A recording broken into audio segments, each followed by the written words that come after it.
Queridos irmãos e irmãs, hoje celebramos o segundo domingo da Quaresma, que possamos nos alegrar ao vislumbrarmos hoje a glória do Senhor. No Evangelho deste domingo, Jesus sobe ao Monte Tabor e é transfigurado. Nosso Deus ordena que os apóstolos escutem o seu Filho, e Cristo, resplandecente pela glória, aproxima-se deles e lhes fala: levantai-vos e não tenhais medo. Escute a homilia do Padre Antônio José, nosso pároco, e envie alguém querido. Que Deus abençoe você e sua família. O Senhor esteja convosco. Ele está no meio de nós.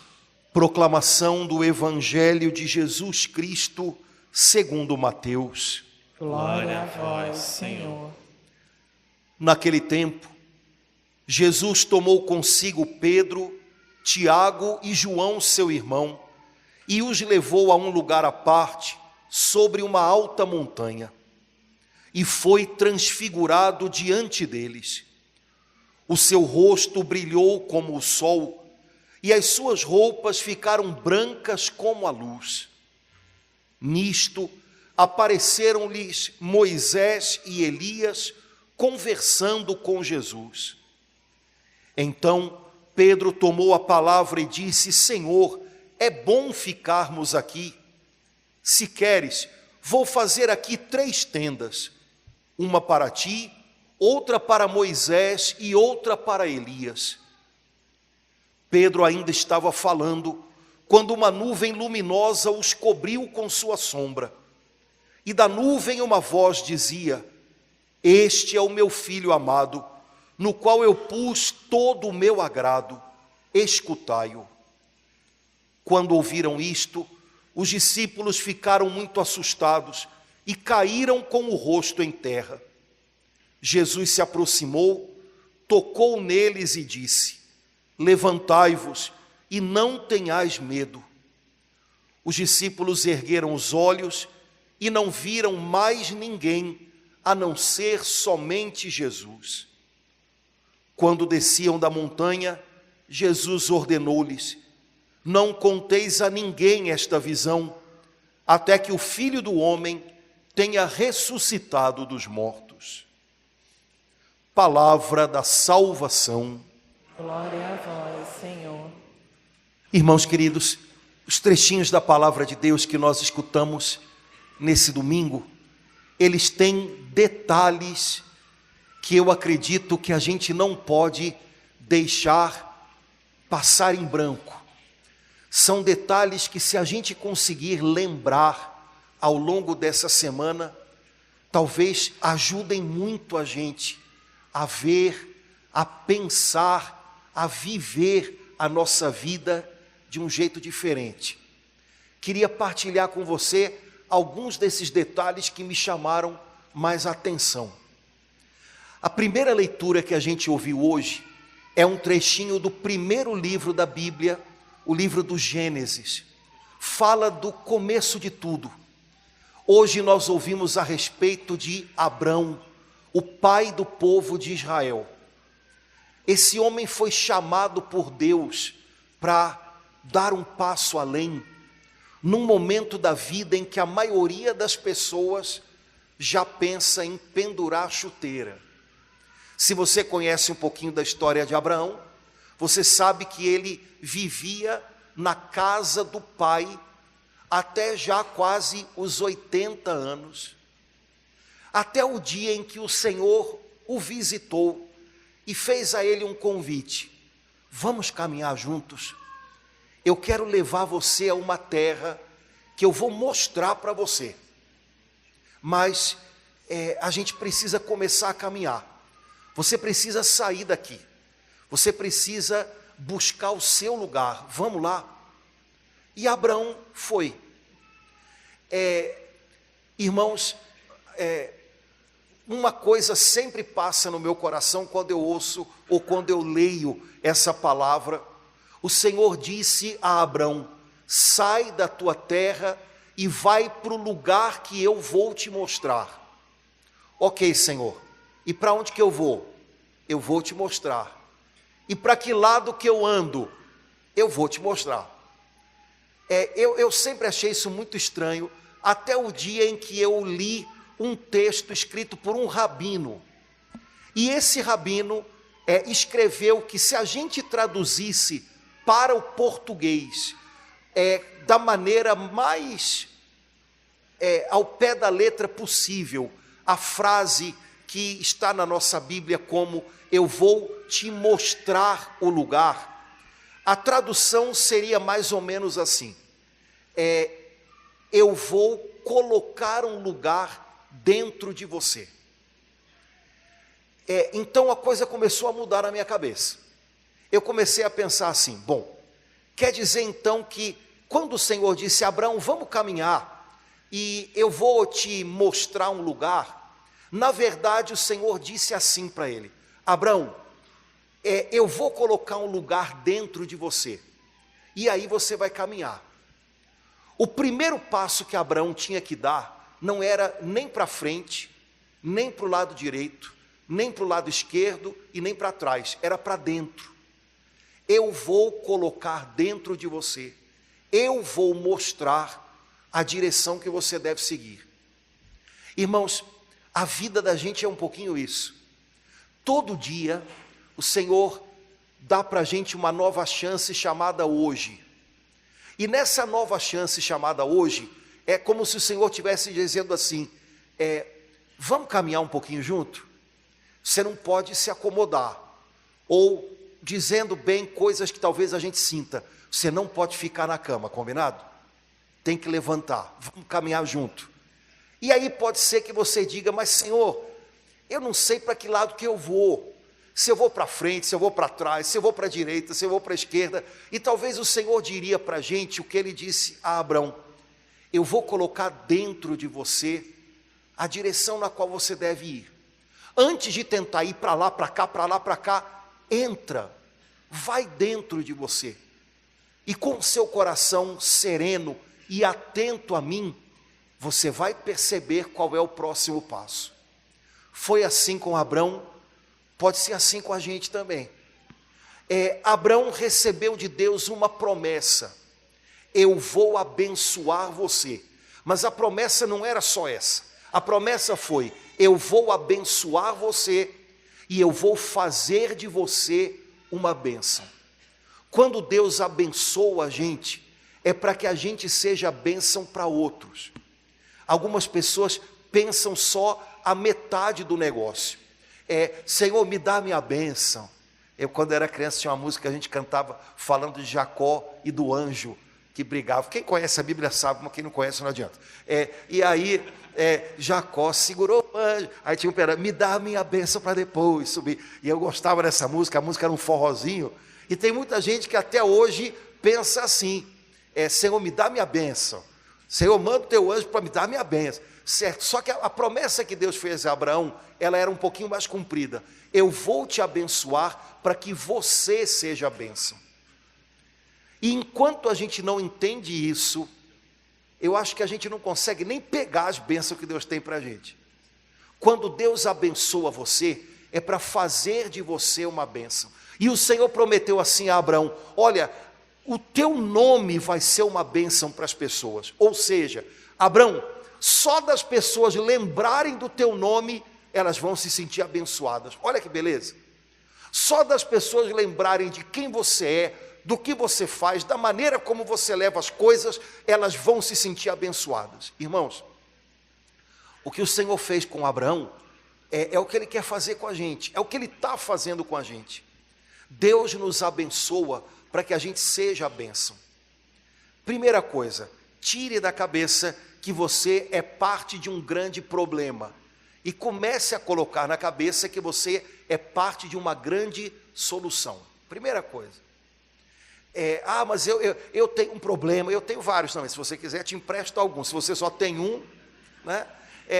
Porque eu tenho muitos problemas, porque, olha só, eu sei, só que Deus abençoa você para que você seja parte da solução. Eu sei que a sua família tem problemas, eu sei que talvez alguns deles preocupem muito você, angustiem você, você é parte da solução, mas é preciso que você seja bênção para eles. Qual é a prova dos 9 que a gente faz? Se o seu nome é uma bênção, é sinal de que você já está sendo bênção para todo mundo. Vou dar um exemplo. Imagina que você vai no Açaí fazer compras e eu vou lá na sua casa. E aí eu faço a prova dos 9. Eu paro do lado de algum parente seu da sua casa e digo o seu nome para ele. Dona fulana. Se ele disser, oh, que bênção, é bom sinal. Se eu disser, dona fulana, e ele disser, misericórdia, aí é sinal de que você ainda não está certo. Pronto. A prova dos 9 é mole, é essa. O chamado do Senhor é, seja uma bênção. Seu nome vai ser uma bênção. Quer dizer, lembrando de mim, as pessoas vão se sentir abençoadas. Essa é a prova dos 9. Se você precisar de ajuda, me fala, eu vou lá. Porque aí, de repente, né, dá assim, o teste fica mais espontâneo, né? Então, dona fulana, oh, que benção, pessoa para cima, fala umas coisas boas, ajuda tanto a gente aqui, e pode ser que seja, dona fulana, misericórdia, reclama de tudo, fala mal de tudo. Pois é, Deus nos abençoa para a gente ser bênção. Deus nos faz bem para que a gente possa fazer bem a outros. Esse é o chamado da gente. Deus nos abençoa para que a gente seja solução e não para que a gente passe eternamente achando que é parte de um grande problema. E a gente acaba não se movendo. Sai da tua terra, se mova, se mexa, dê passos. Você não precisa saber como é que vai ser, Não, basta que você saiba que você está fazendo o caminho com o Senhor. Você não precisa saber como é que vai ser o caminho, se vai ser por aqui, se vai ser por ali. Basta que você saiba quem é que está fazendo o caminho com você. Já é o bastante. Segunda coisa que me chamou a atenção está na segunda leitura da missa de hoje. São Paulo escreveu para o seu discípulo preferido, Timóteo. Timóteo começou a ajudar São Paulo na missão dele, quando Timóteo ainda era muito novinho. E São Paulo viu o potencial que Timóteo tinha. São Paulo investiu em Timóteo. São Paulo colocou Timóteo à frente de uma comunidade cristã grande, apesar dele ser jovem. E Timóteo amadureceu muito, apesar de ser jovem. E São Paulo, de vez em quando, escrevia para ele, para que ele fosse encorajado. Só que na segunda leitura de hoje, São Paulo faz um convite para Timóteo, que eu tenho certeza que se ele fizesse para a gente ia ficar meio, Paulo.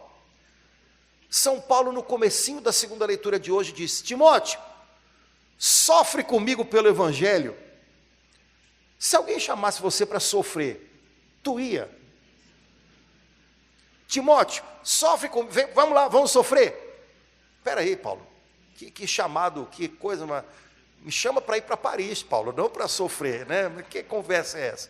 Pois é, só que, irmãos, eu acho que São Paulo, que na verdade estava falando movido pelo Espírito Santo, ensina alguma coisa muito preciosa para a gente com esse convite. Porque toda pessoa que tem um chamado de Deus, toda pessoa que recebe de Deus uma missão, descobre em algum momento que uma parte da sua missão é sofrer. Não é que seja um percalço, eu tenho uma missão e de repente apareceu um negócio no meio do caminho que me fez sofrer. Não, faz parte da nossa missão padecer por ela. Porque há momentos em que a vontade da gente era desistir e a gente permanece, e isso é difícil. Há momentos em que a vontade da gente é fazer do nosso jeito, e aí a gente tem que calar e tem que esperar, e às vezes calar e esperar, nossa mãe, detona um monte de coisas dentro da gente.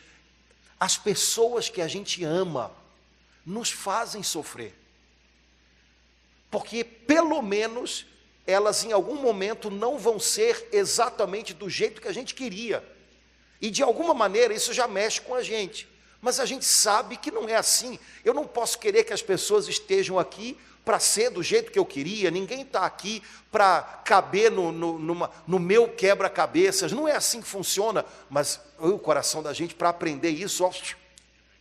Portanto, irmãos, toda pessoa que recebe de Deus um chamado, toda pessoa que tem um propósito a cumprir, tem que descobrir, cedo ou tarde, que sofrer é parte desse propósito. Só que a gente precisa lembrar de uma coisa.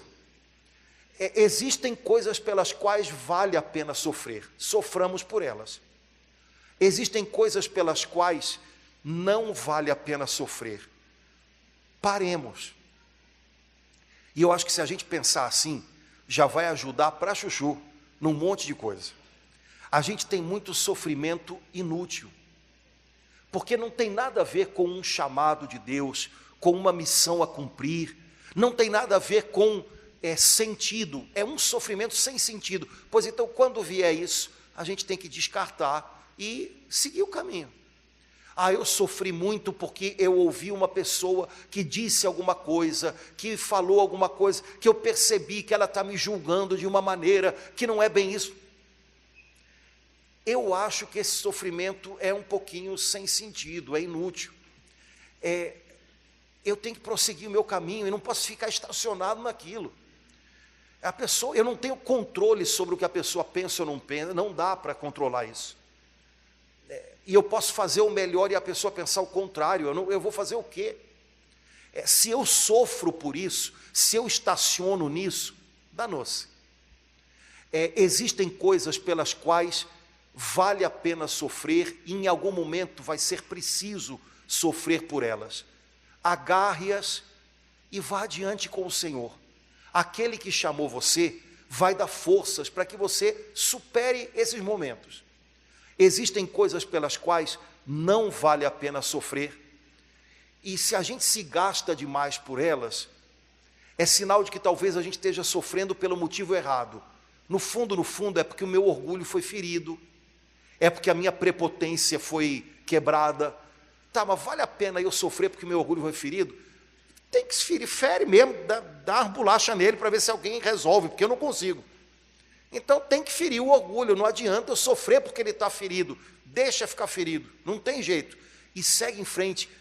É sofrimento inútil ficar estacionado diante de algumas coisas que não tem a ver com o chamado da gente, que não tem a ver com o controle da gente, e que às vezes são só sofrimento porque estão batendo no nosso orgulho.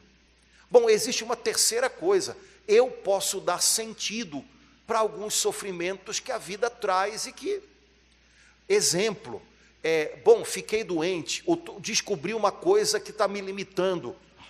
Mas isso não tem a ver com a minha missão. Ok, sua missão talvez seja no seu trabalho, na sua casa, na igreja, e de repente aparece uma coisa que você não estava contando e que até aparentemente limita você de fazer algumas coisas. Quer dizer então que eu não devo sofrer por isso? Eu acho que você vai acabar sofrendo, não tem jeito, né? Ficar doente fragiliza a gente, não só fisicamente, mas aí, para esse tipo de coisa, você pode dar sentido. Você pode transformar esse sofrimento numa oferta a Deus. E aí, até esse sofrimento vai valer a pena. Senhor, eu podia estar vivendo essa minha enfermidade revoltado, magoado, brigando com Deus, com o mundo, com a vida, com tudo. Eu vou viver esse meu momento difícil como uma oferta. Eu vou entregar ao Senhor esse momento pela minha família, pela minha igreja.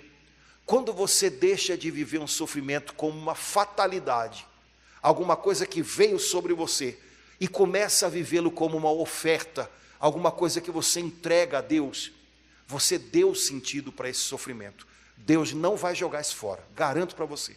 É como se você tivesse transformado o seu sofrimento em oração. Vai chegar no coração de Deus. Mas lembra disso, há coisas pelas quais vale a pena sofrer. Todas elas têm a ver com um chamado de Deus, algo que Deus pede de você. Todas elas têm a ver com transformar o sofrimento em entrega a Deus. Aquilo que faz a gente sofrer e que não tem sentido, e que no fundo a gente sofre porque foi contrariado, porque o coração da gente foi machucado no nosso orgulho, isso daí não está valendo a pena sofrer. Não, então, meu amigo, bola para frente, não estaciona numa coisa que não tem a ver, não faz sentido. Será que hoje você poderia, de tarde, depois do almoço, quando você tirar aquela sesta, né, que vai durar até as 6 horas da tarde, né, Será que você não poderia ficar um pouquinho na cama antes de dormir e pensar um pouquinho nisso? Cara, tem coisas pelas quais faz sentido eu sofrer na minha vida? Estou sofrendo por coisas que fazem sentido? Eu vou até dizer para você, se você não está sofrendo por nada, eu acho até estranho, porque normalmente as coisas que valem a pena custam. Ok, não vou ficar de mal com isso não, faz parte do pacote. Existem sofrimentos para os quais eu posso dar sentido hoje.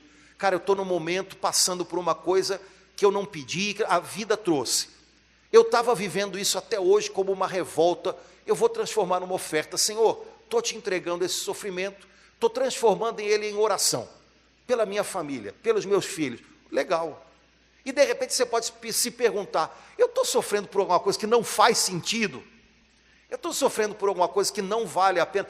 Estou sofrendo porque o meu patrão escolheu uma outra pessoa no lugar, porque ele foi dar uma gratificação, então e aquela pessoa, tá bom, mas já foi, tinha a ver com você? Não, era você que podia escolher? Não era, dependia dele. Então, meu amigo, aí sim, você vai deitar, vai dormir aquela sesta, vai levantar até mais. Nossa, parece que eu dormi um mês. Você tirou um fardo inútil dos ombros. Às vezes funciona. O evangelho de hoje é o evangelho da transfiguração, o milagre mais bonito que Jesus realizou. Esse evangelho é lido na quaresma, porque Jesus foi transfigurado no alto de um monte, enquanto Jesus caminhava para Jerusalém. Jesus em Jerusalém seria sacrificado na cruz, se entregaria na cruz. Jesus em Jerusalém subiria um pequeno monte chamado Calvário, onde ele seria desfigurado pelos homens. Mas enquanto caminhava para lá, Jesus subiu um outro monte muito mais alto. E no alto desse monte, ele foi transfigurado diante dos apóstolos, porque ele deixou transbordar o que ele carregava dentro dele, como que querendo dizer para os apóstolos, quando vocês me virem desfigurado, não esqueçam do que vocês viram aqui, não esqueçam do que eu carrego dentro de mim. Quando vocês me virem desfigurado, lembrem que essa dor que eu abraço, que eu suporto, eu vou vencê-la por aquilo que eu carrego dentro de mim. Irmãos, talvez Jesus gostaria também de ensinar isso para a gente, né? A primeira leitura falou de um caminho, o caminho de Abraão. Bom, assim, o Evangelho também está falando, Jesus caminhava em direção ao Calvário, e no Monte Tabor foi transfigurado. Talvez para dizer para a gente, olha, vai ter momentos em que a vida vai desfigurar você. Vai vir uma dor, vai vir uma prova, vai vir uma cruz, e talvez o seu semblante fique meio apagado, e talvez a dor faça você se contrair, mas não esqueça que o que eu carrego em mim, eu também dei a você. Eu dei a você o meu Espírito Santo, eu dei a você a minha vida, eu estou dividindo com você a minha vida. Quando a vida e os homens desfigurarem você, lembra que o que eu coloquei dentro de você ainda pode te transfigurar. Você não pode deixar essas coisas matarem o que você carrega dentro.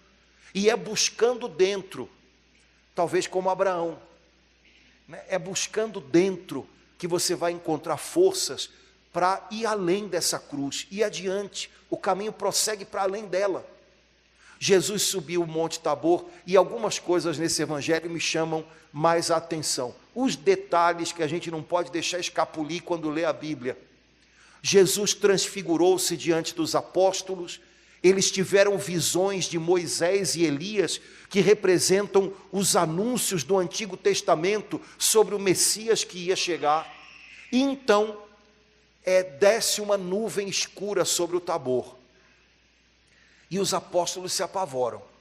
Mas do meio daquela escuridão, eles ouvem a voz do Pai. E a voz do Pai dá uma ordem: esse é o meu filho amado, escutem o que ele diz, ouçam a ele. Irmãos, essa ordem continua de pé, viu? Quando desce uma nuvem escura sobre a vida da gente, e a gente não está vendo muita coisa, se não é hora de ver, é hora de ouvir.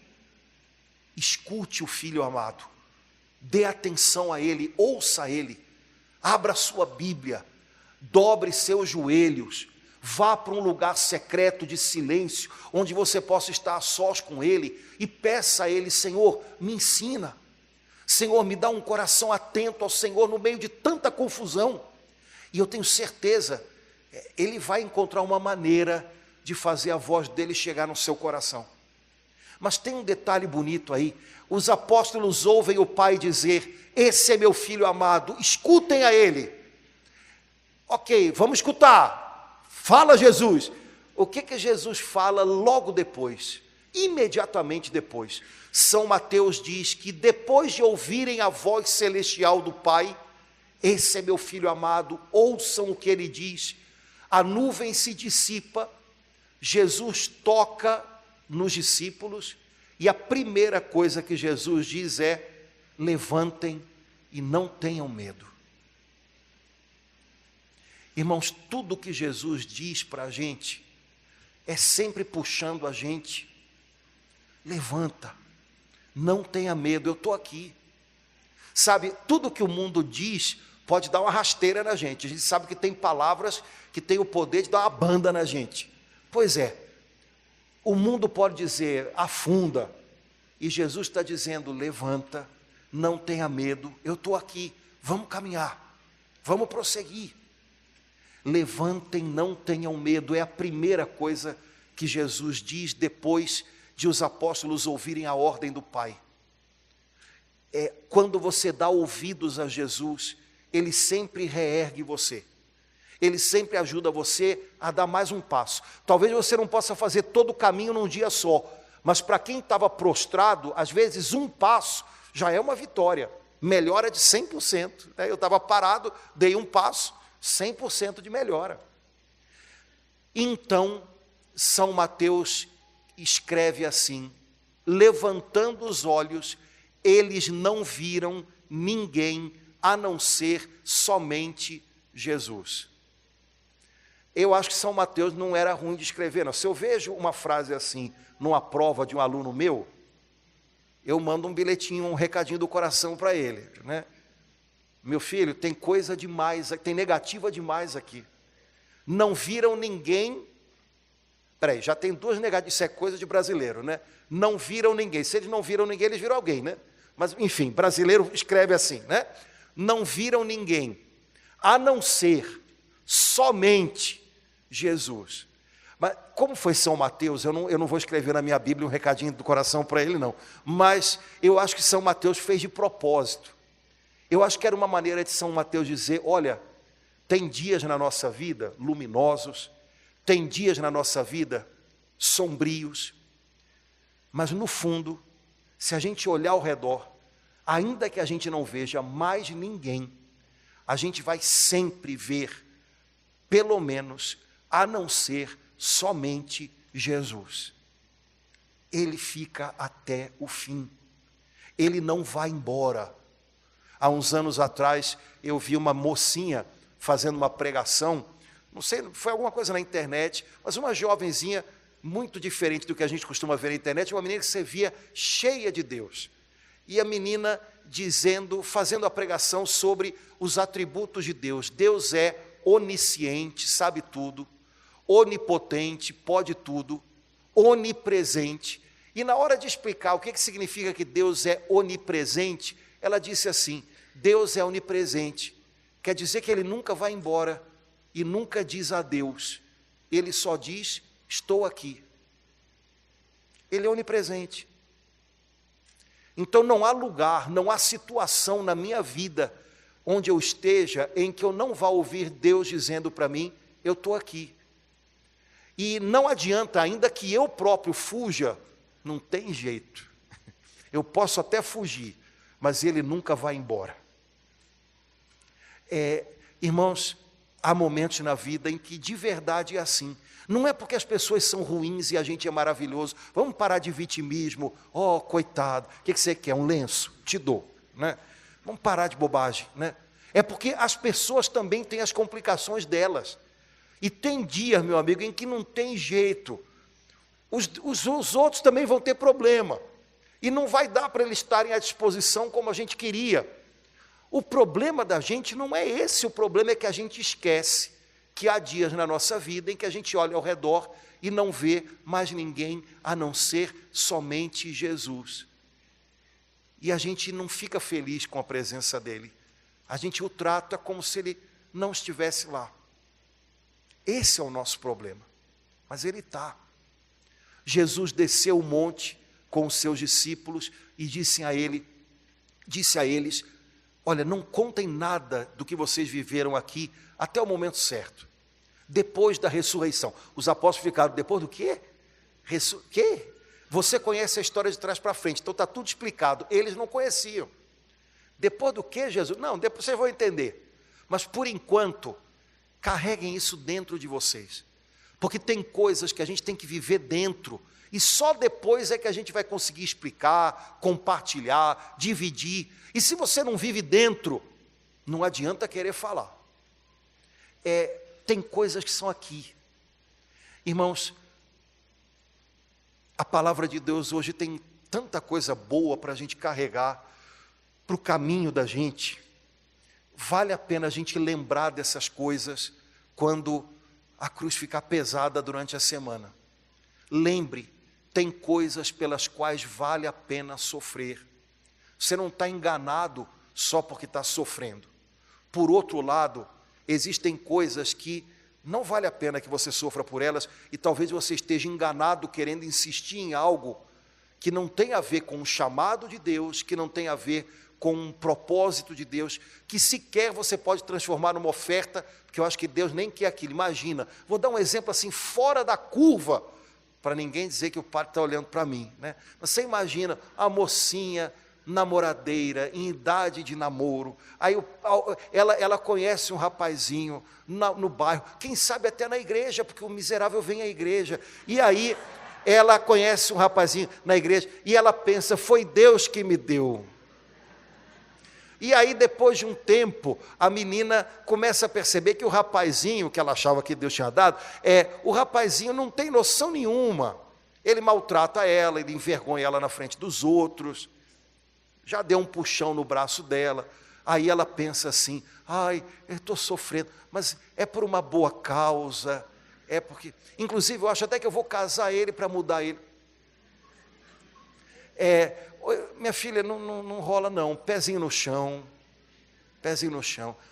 será que é Deus que está te dando mesmo? Será que isso tem a ver? Faz parte de uma missão ser desrespeitado? Não sei. Depois, imagina você entregando isso a Deus, será que fala, Senhor, Ele está me dando uns tapas aqui, mas eu te entrego isso. Eu acho que o Senhor vai dizer, mas não quero não, fica para você. Resolve isso, cara, o que eu tenho a ver com isso? Sabe, está dando para ver a diferença de uma coisa para outra, né? Eu acho que dá para notar, né? Pois então, irmãos, Santa Teresa dizia que o que muito custa, muito vale. E fique de bem com isso. Agora, outras coisas não valem a pena. Simplesmente deixe de se debater por coisas que não têm a ver com uma história com Deus. Uma história com Deus, mesmo quando é exigente, é bonita. Quem sabe essa semana a gente pode lembrar do nosso amigo Abraão e pensar, Senhor, o Senhor está me abençoando, né? Porque na vida do cristão tudo não é desgraceira. De vez em quando tem umas pessoas que vêm à igreja e parece que quem está na igreja está mal sempre, né? Eu espero que não, né? Era para ser o contrário. Quem está na igreja está bem, mesmo que está passando por problema, está bem, né? Senão a gente fala na igreja, parece que está todo mundo mal. Você que está mal, você que está afundado. Não, você que é gente normal, tem problema, tem coisa boa, né? Lembre que Deus abençoa você para que você seja a bênção. Faça a prova dos 9 se precisar, né? Lembrar do seu nome já deve ser uma coisa gostosa para quem convive com você. E essa semana, ouça Jesus, busque Jesus, seja atento a Jesus. Jesus nunca vai dizer nada que faça você entregar os pontos para a tristeza, para o ressentimento. O mundo pode dizer 1000 palavras que destroem você. Jesus sempre vai dizer, levanta, não tem medo, eu estou aqui, vamos um pouco mais, vamos adiante. Ouça a voz dele. Se você tiver a impressão de que não tem mais ninguém em volta, não esqueça dele, porque tem dias em que só fica ele, porque ele é o único que fica até o fim. Ele é o único onipresente. Pois então, conte com ele.